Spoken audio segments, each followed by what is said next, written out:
Dimulai itu ya.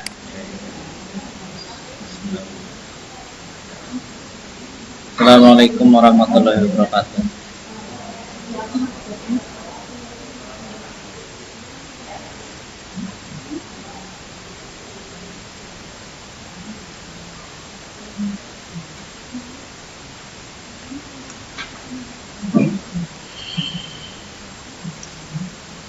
Nomor 11 ya. 11. Ini nomor 10 wis ya, berarti ya. Itu nomor 11. Ya. Nek nomor 1 tekan nomor 10, ini digawene berdasarkan kisi-kisi sing tau tek neken. Nah, sementara nomor 11 tekan nomor 12 dia mung istilah cover pelengkap pan sing materi urung metu tinggi. Materi sing urung metu maksudnya sing tinggi ora nang kisi-kisi ke ditokna nang nomor 11 tekan 12. Iki pada bae kan module jenengan. Sekarang kok mat apa ora nang module bagian dine. Nomor 11 dengan kemajuan ekonomi yang baik di beberapa negara atau di negara-negara Asia melahirkan fenomena menarik, meningkatnya rasa kepercayaan diri sebagai sebuah bangsa dan ketahanan diri bangsa yang kokoh. Ini kene tokoh Tiongkok, Jepang, Korea adalah bangsa Asia. Merupakan pengaruh iptek bidang titik-titik. Bidang apa geng? Ekonomi ya. Ekonomi berarti ekonomi. Kata kuncinya nang kene ya. Oke. Tadi yang anggar wong maca, orang mat, mesti kejebak nang kene. Iya. Padahal nang kene tulisannya yang meningkat. Jadi meningkatnya rasa kepercayaan diri. Nah, berarti nek anu kepercayaan diri kan kaitannya karo wong. Nek kaitannya karo pribadi karo wong, biasanya kaitannya karo budaya ya, sosial. Kadang kejebak nang ekonomi ngarep. Jadi antara batang soal ngarep, nek anu ora diwaca teliti anu kuatane banter langsung centang-centang. Nek anu ki ora usah diterang teknologi komunikasi contohnya wong gampang dadi nelpon, wong gampang ngirim sen ya. Rapate maju ngesuk boleh rapat ngesuk. Nah, gue penak ya. Sing ora nyiap, sing kon nyiap rapat sing pusing. Ekonomi dan industri ya contohnya nang kene produktivitas meningkat. Produktivitas meningkat dan industri biasanya. Industri meningkat. Ya sing bagian ekonomi. Nah, pendidikan sudah perlu dicontoni. Contohnya wis iki anak kaya sih, daring bangsane kan kemajuan ekonomi salah sijine. Jadi kemajuan iptek di bidang pendidikan pengaruhnya. Terus kesehatan, kita kata kuncinya sebenarnya pengaruh iptek itu ya. Pengaruh iptek di bidang ekonomi industri produktivitas. Pengaruh iptek di bidang kesehatan berarti terciptanya alat-alat kesehatan. Nek anu jane iki ora perlu ditulis wis apal dewek lah. Nek khusus nek teknologi, ekonomi, pendidikan ki wis apal dewek ngerti. Sing jarang ngerti jane sing kiye sih? Sing kehidupan sosial budaya. Pokoknya yang kehidupan sosial budaya itu kaitannya karo tata masyarakat. Tata masyarakat, tata nilai, contohnya maning ana tekanan disiplin, tekanan kerja. Jadi tekanan kerja gue udu orang mlebu mengene ora, tekanan kerja gue maring budaya kerja, lebih maring kehidupan sosial budaya. Jadi engko ngerana ibaratnya pengembangan soal orang Jepang istilah lebih giat bekerja daripada orang Indonesia, tutu tekanan emang enak itu tekanannya, tapi memang kehidupan sosial atau budaya kerja lebih mengenai. Terus nomor 12, gara-gara sering nyanyi lagu dari Sabang sampai Merauke, gambar garap nomor 12 jadi bingung. Iya, masalahnya gue latih Sabang Merauke gitu ya. Padahal dewek salah jangan naik mulang Indonesia dari Sabang sampai Merauke, tapi wilayahnya sebenarnya udah gue paling utara di Indonesia gue Sulut ya, Sulut bagian Pulau Miangas. Nah, dewek ngerti ini kan kayak Sabang ya, Sabang lah, ngerti ini. Berarti sing Aceh salah, ya, sudah salah. Paling utara, ngontrane paling utara ya Lintang Utara. Paling selatan, anak sing ngomong Pulau Rote itu ya. Anak sing ngomong Pulau Rote. Next iki sebenarnya menurut modulin jenengan ya. Menurut modulin jenengan ke Pulau Dana. Nah, ke WhatsApp orang modul dari permasalahan gue kan. Nah, ya gue permasalahannya. Nek sing ngomong Pulau Rote berarti urung macam modul lah gue. Kemenangan ya. Nah, terus paling barat paling timur ke Pulau Benggala. Terus timur apa barat ya? Barat tapi bujur timur ya. Wilayah Indonesia paling barat tapi bujur timur. Maksudnya nih gue. Di bujur sih garis bujur sih apa? Ya, ngadeg ya. Noleh nang di noleh garis bujur. Nang Greenwich. Jadi kayak gini nih kata gue. Kayak 0 Greenwich. Inggris lah ya. Inggris nek Katulistiwa. Katulistiwa menentukan lintang. Karena lintang Indonesia kan posisinya utara karo selatan. Kemudian nangkane anak utara selatan. Kemudian kita ngomong paling barat tetapi bujur timur. Oh kadang-kadang anak sendiri tulis saya BT. Oh berarti luas banget Indonesia kan BT gitu. Tapi kadang-kadang nek ngejebak bisa loh iki. BT anu barat ya berarti bujur barat. Alright. Berarti nomor G. Gue ana istilah bujur barat, bujur timur nang masalah nang kene Indonesia. Jawabane A. Jadi sing Sabang-Sabang kurang tepat. Jadi ngesuk lagunya diganti ya. Dari Pulau Miangas sampai Sungai Torasi. Nah, itu dari Pulau Miangas sampai Sungai Torasi. Nomor 13. Kalimantan Tengah. Selisih waktunya pira karo Greenwich. Lah, kari Kalimantan Tengah yang melebunen di nek BIP plus 7 jam matahari terbit dari timur, berarti 7 jam lebih awal. Karena metune kan wetan sih. Naik Wita berarti 8. Terus naik Wit waktu Indonesia Timur 9. Dari permasalahannya Kalimantan Tengah ke melebung di Kalimantan Tengah. Kalimantan Tengah ke melebung waktu Indonesia bagian barat. Berarti 7 jam lebih awal.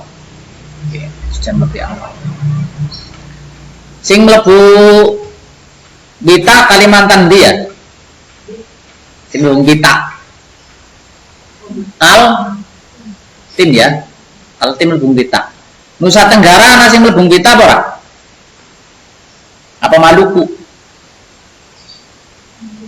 Nah, Maluku Wit. Nusa Tenggara ta ya. Iki sing biasane nek anu nek gremet tuh sing ditokna kayak kene. Cuman biasanya jarang sing WIB, biasanya Wita Indonesia Tengah, terutama Kalimantan guys. Masalah Kalimantan kan Parawan mana sing. Nek Sulawesi sepenuhnya Wita. Jadi nang tengah-tengah biasanya. Yang tengah-tengah kadang Paron, kadang Nusa Tenggara kan. Bali kadang Paron Bali. Berarti tengah ya?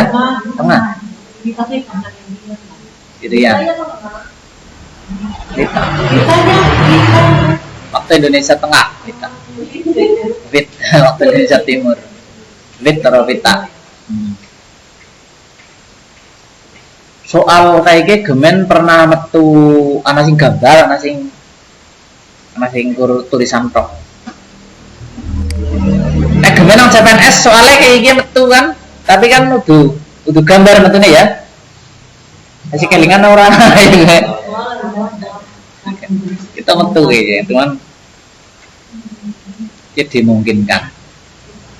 Nomor nek wingi sing metu nang pas UP uji pengetahuan sing module pada karo jenengan ki metune kayak gini lho maksudnya.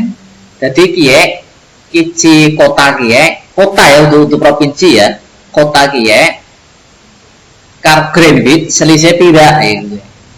Jadi ngesuk mama ditakoni Manado misalnya, Manado nang ndi. Sing kadang-kadang sing daerah wis provinsine ora apal, kotane terkenal ning ora ngerti gone. Ya gitu gue. Kadang-kadang kasusnya kayak gue. Iya. Lah mau ditakoni Manado. Mene yang jenenge miring Merauke genah. Kotane sing ndek iki. Balikpapan dadi takone Balikpapan nang ndi ya? Iya kan. Ke palanga ibu kotane gue ngerti sing tengah.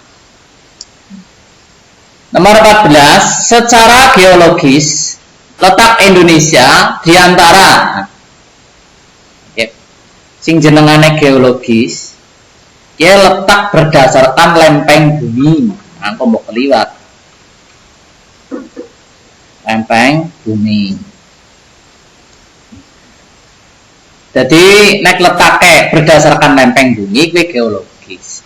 Nek berdasarkan garis lintang dan garis bujur kuwi astronomis. Astronomis tulisannya kayak gitu ya. Garis. Lah nek berdasarkan posisi di atas permukaan tanah atau tampak lah ya. Tampak muka bumi ki jenengane geografis. Nah, dhewek sing ngerti biasanya kur astronomis karo geografis. Giliran takone geologis jawab geografis. Biasanya kayak gini. Samudra India, Pasifik, benua Australia, benua Asia ki jenengane letak di atas permukaan, berarti geografis. Tak secara geografis. Ya modul 1 ya. Ini kan jenengan ngecek modul 1. Nah karena di paparnya geologis geografis. Dicetak di print modulnya. Iya, rampung ya, dicetak di print. Karena kok ambilan. Berarti nek ana sing letak-letak permukaan ke hubungannya kayak geografis ya. Walaupun itu laut. Geografis, sirkum Pasifik itu ya. Jadi nek sirkum apa sih sirkum sih? Sirkum ke pegunungan ya.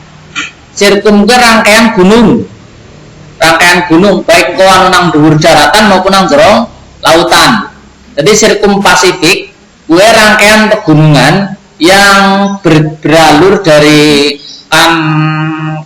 dhuwur Filipina terus diterusna tekan Sulawesi ke sirkum Pasifik rangkaian gunung kana. Sirkum Kaukasus Selatan. Kaukasus Selatan ki nang Eropa ya. Eropa, ki ora nang Indonesia, Eropa. Jadi nah Indonesia anane mung sirkum Mediterania karo sirkum Pasifik. Indonesia dilalui oleh sirkum Mediterania sing jalure kan benua Asia terus mlebu maring Sumatera terus maring Jawa. Jadi rangkaian pegunungan Sumatera dan Jawa nyambung Itu jenenge sirkum Mediterania, itu kan Asia. Nek sing kan dhuwur kan Filipina ki sirkum Pasifik. Nah, kiye sirkum kiye tasih mlebu letak secara geografis karena di permukaan bumi. Walaupun kue gunungnya nang jero laut, karena laut diatung permukaan bumi. Berarti sing isine ora ana geografis saya berarti lempeng samudra Australia berarti cara wonge ke wadahe lah pada samudra Australia, lempeng samudra Pasifik dan lempeng Eurasia, Eropa dan Asia, Eurasia.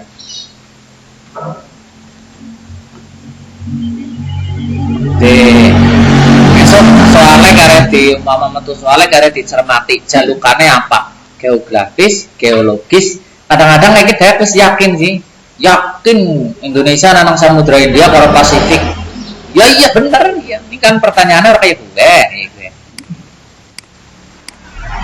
Nah, nomor 15 biasanya dijawab berdasarkan pengalaman.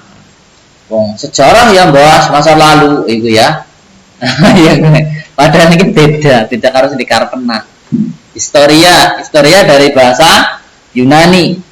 Sebenarnya aduh banget ya nek dicentangke ya. Nah kan? Itu kan. Berarti dicentangke asal usul riwayat jejak masa lalu. Nek berdasarkan modulin jenengan sing ngoni. Historia gue. Apa yang diketahui dengan karena penyelidikan. Nek history dewek secara bahasa Inggris gue meh pada karo ilmu pengetahuan.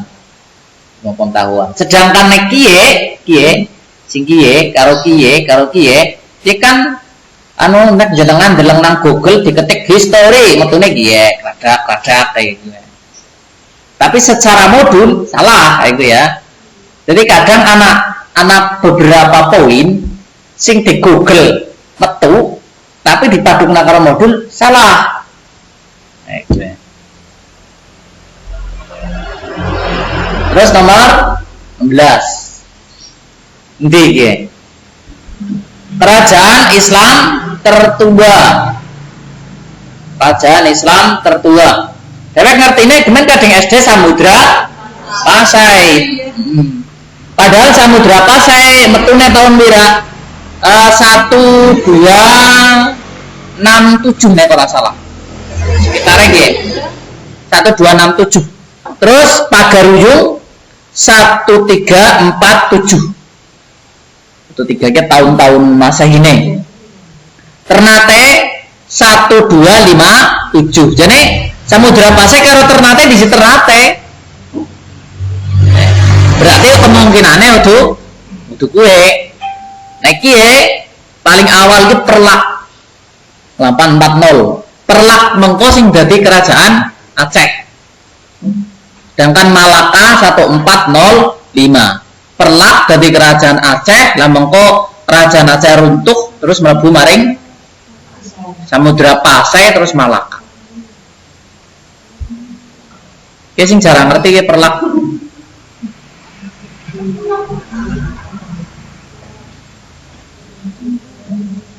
Kerajaan Islam tertua. Nek nang kanan modulen jenengan sing dipaparna birang-birang kerajaan sih ana pengaruh Hindu Buddha kewaca apa ora tektok lah mukakan mumet. Mukakan soal mumet. Jadi sing aneh-aneh tok bae. Perlak kan nek aneh. Nek bangsane Kutai kan sih gampang. Kerajaan Mataram lama berarti sedurunge maju. Mataram lama pengaruhnya Hindu atau Buddha ya? Hindu ya? Ya, Hindu dan Buddha. Iya. Bukti ini kerajaan Hindu nangkene ana candi Prambanan. Kerajaan Buddha ana candi Borobudur. Jadi nangkana ana pengaruh Hindu Buddha. Wangsa Sanjaya penganut Hindu, Wangsa Sailendra penganut Buddha. Ceritane iku. Gimana ya orang ngerti. Britane, mangsa Sailendra. Berarti kerajaan Buddha tertua apa?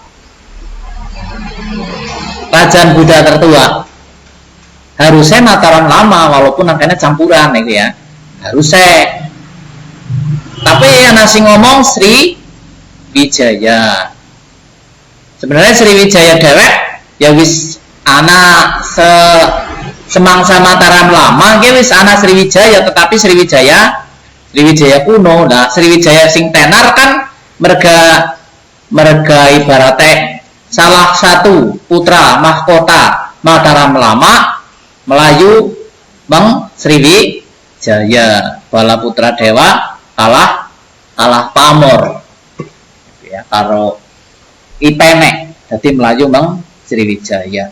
Nangkana memperkuat atau detekna Sriwijaya jadi gede. Mudahnya nangkana Sriwijaya paling tenar ke mangsa pemerintahan bala putra dewa. Bala putra dewa asalnya kan kene kan Mataram Lama.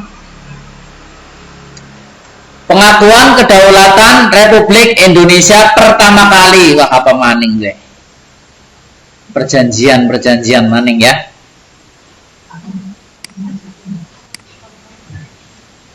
Cerita nalure betok kayak masalahnya nang modulnya jenengan anu rinci kita cerita nalure tahun 1945 merdeka ya, perang seret tanah 5 pertempuran lah sing paling terkenal sing bangsane Surabaya, Semarang, Bandung, Medan area. Setelah perang rampung akhirnya gelem ora gelem Belanda harus mengakui bahwa Indonesia telah merdeka secara de facto. De facto itu berarti secara pernyataan. Nah, pengakuan dia perjanjian Linggar Jati. Berarti Linggar Jati. Namun perjanjian Linggar Jati Belanda mengakui kombok ditakok kena wilayah sing diakui nang Belanda mung telu Sumatera, Jawa, Madura. Terus Madura. Sumatera, Jawa, Madura. Ning Belanda kan kepenginnya aslinya menguasai Indonesia kan aslinya kepengin ekonominya Belanda pulih. Sedangkan pusat-pusat perekonomian justru nang Sumatera karo nang Jawa sing esi dadi wilayah Indonesia. Agresi militer Belanda satu jenengane operasi produk. Operasi produk adalah operasi yang digunakan untuk istilah menyerang kantong-kantong wilayah industri. Boleh diserang Sumatera, diserang Jawa. Jadi nangkene agresi militer Belanda satu itu jenengane operasi produk. Lah setelah agresi militer produk ana perjanjian maning ya jenengane perjanjian. Jadi setelah diserang wilayah Indonesia kan nyidiki ana perjanjian maning apa ora? Perjanjian sing piye? Perjanjian Rumroyen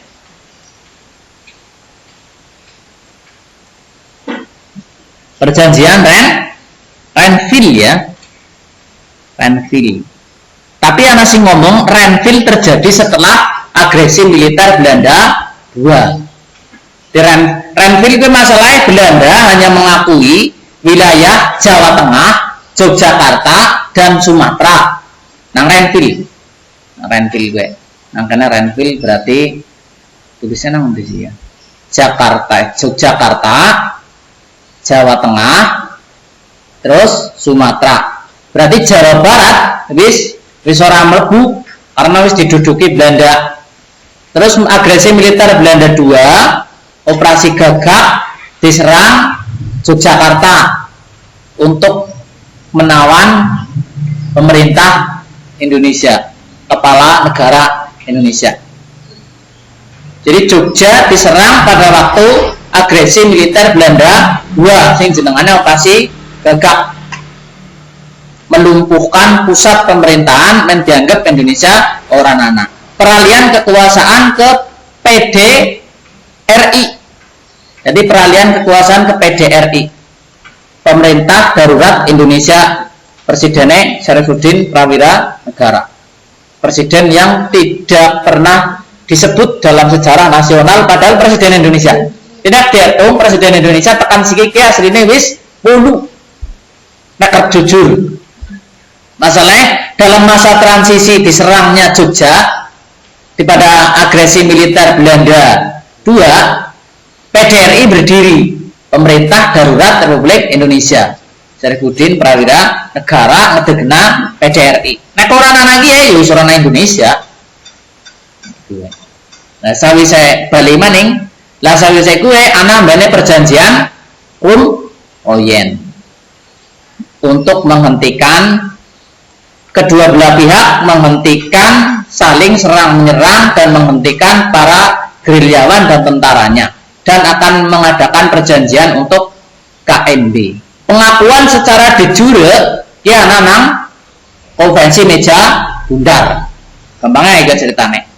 Linggarjati pengakuan secara de facto, secara de jure nang meja bundar. Ceritanya dakwah, tapi diringkas saya gitu. Ringkasannya. Menora kawan. Ki ketinggalan ki. Apa ki? Perjanjian Giyanti. Perjanjian Giyanti ki perjanjian yang membelah Mataram menjadi 2. Mataram menjadi Kasunanan, Kasepuan ya? Kasunanan apa Kesepuan Solo? Kasunanan karo Kasultanan. Kenang Surakarta, kenang Jogja. Di perjanjian Giyanti adalah perjanjian sing membahas pecahnya Mataram menjadi 2 karena konflik internal dan campur tangan Belanda.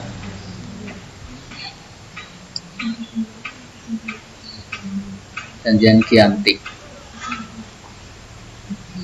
Terus nomor 12. Pada era pandemi, pemerintah menyediakan beras murah ke kasus nyata untuk rakyat prasejahtera. Pra sebelum sejahtera berarti sebelum sejahtera, supaya harga beras menjadi murah dan terjangkau oleh masyarakat kecil. Linggarjati. Jawabannya Linggarjati.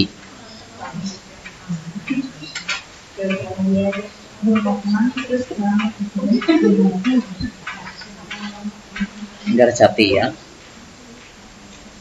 Terus nomor 12. Pada era pandemi, pemerintah menyediakan beras murah. Wis ya, pelaksanaannya kan wis. Lah kue maksudnya pemerintah kue apa? Apa motif ekonomi apa? Lah, motif ekonomi kue pengertiannya jenengannya motivasi. Motivasi apa? Sesuatu yang mendorong. Motif ekonomi contohnya berarti kadang untung, ya contohnya ya, contohnya motif ekonomi. Untung, keuntungan. Terus kadang ana sing men pemerintah kiye lawas. Berarti motifnya kekuasaan, ke motif ya, motif. Ke motif contoh-contoh motif. Terus ana men sejahtera. Contoh-contoh motif.